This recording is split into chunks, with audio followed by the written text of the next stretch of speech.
So I will be presenting Toledo City, Cebu in the Philippines. So right here, I have the official seal of the city of Toledo. So for the origin of its name, Toledo City came from Old Hinulawan and New Hinulawan. And the city's original name comes from a river that has the same name. And it was then renamed after a Spanish province, Toledo, during the city's re-establishment as a new town, as founded by Fermin Paloyapoy, Francisco Rodriguez, Francisco Blanco, Agapito Nieves, Juan Libre, Gestoni Estrada, Servando de Jesus, Jacinto Lopez, and Maximo Macapobre. Toledo also became a chartered city in June 19 of 1960. This was under the Republic Act number 2688, which was authored by the late representative of the 6th District of Cebu, which was Congressman Manuel A. Zoza. So Toledo City is located in the central Visayan region, and it is composed of 38 barangays and is about 50 kilometers away from Cebu City. Toledo is a third-class city situated on the central western coast of Cebu.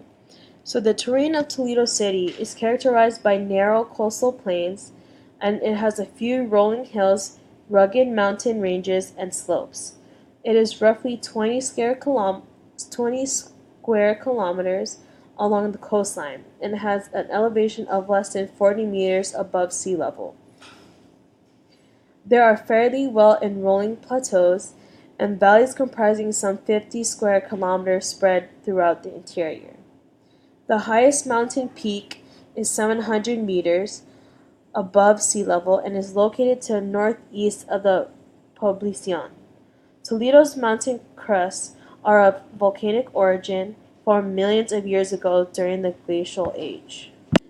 There are 170,000 residents as of the 2015 census, and common transportation facilities in the city are tricycles, jeepneys, and buses.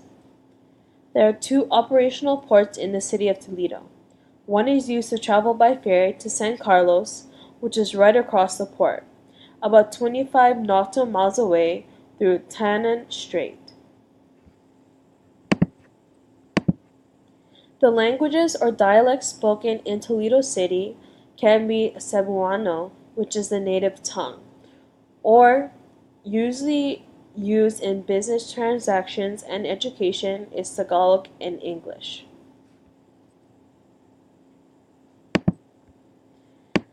The type of food that they have in Toledo City can mostly be found as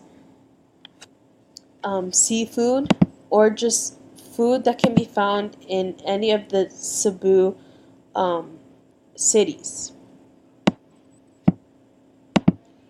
So for the holidays and festivals celebrated in Toledo City, the biggest festival that they have is the Hinulawan Festival, which is inspired by the city's Hinulawan River, which showcases cultural dances that portray Toledo's past and present.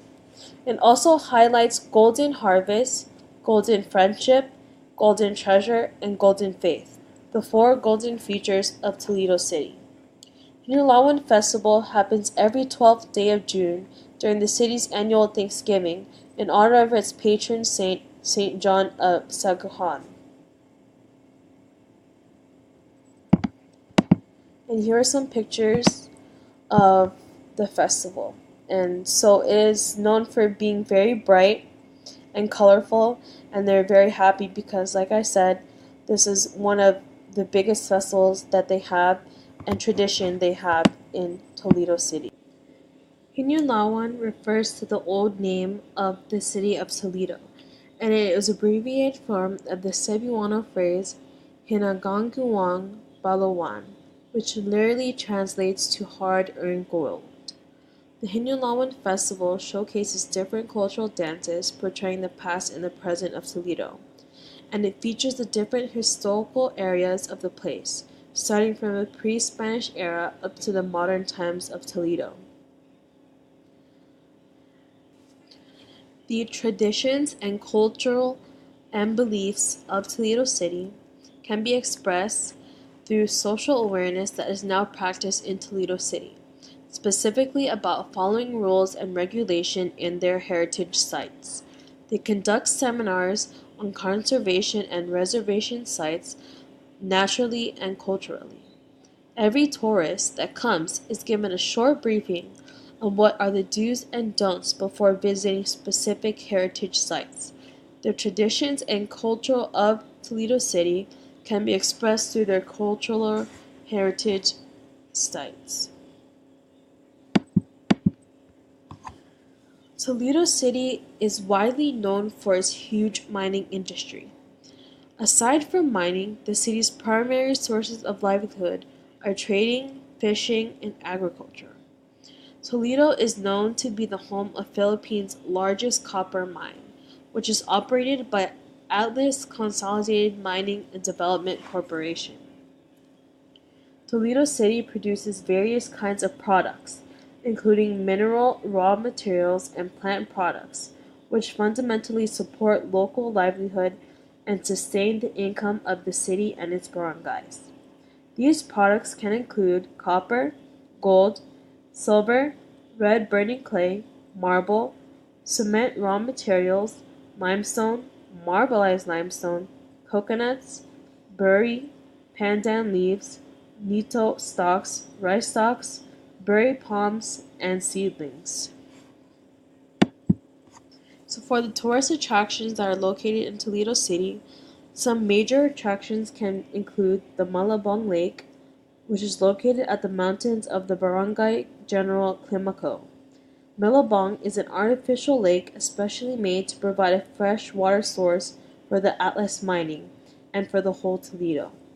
This lake is believed to be one of the largest privately owned lakes in the Philippines, and it is so big that you can see it from the Trans Central Highway. The next tourist attraction is the Capilla Santa Ana Museum and Community Center. The Tesari Charitable Foundation built the Capilla Santa Ana in 2011 to serve as a multi-purpose building for charitable and religious works. It hosts a community center and a museum of religious artifacts.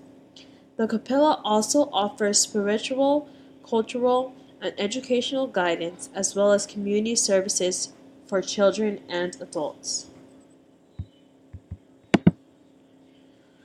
Like I said, the city was previously named after this Hinulawan River, and it was the old name of Toledo, which literally meant hard-earned gold.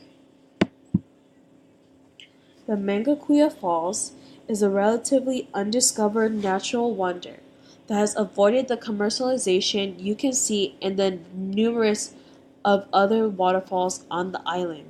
The clear blue waters and green surroundings of the falls can entice anyone looking for a place to spend their time.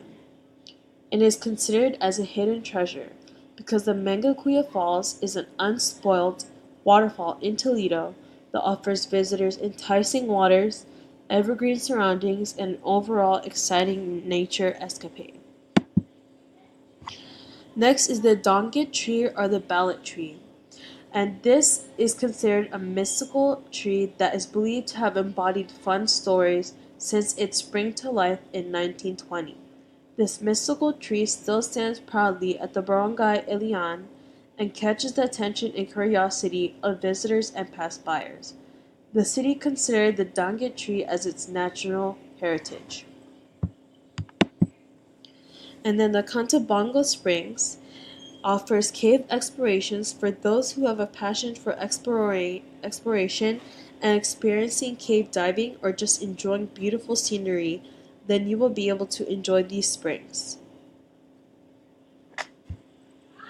Although Toledo City is not as progressive as Cebu's other cities, it is unique in that it is the only city in the province on the western seaboard facing Negros Oriental, and therefore it is strategically located.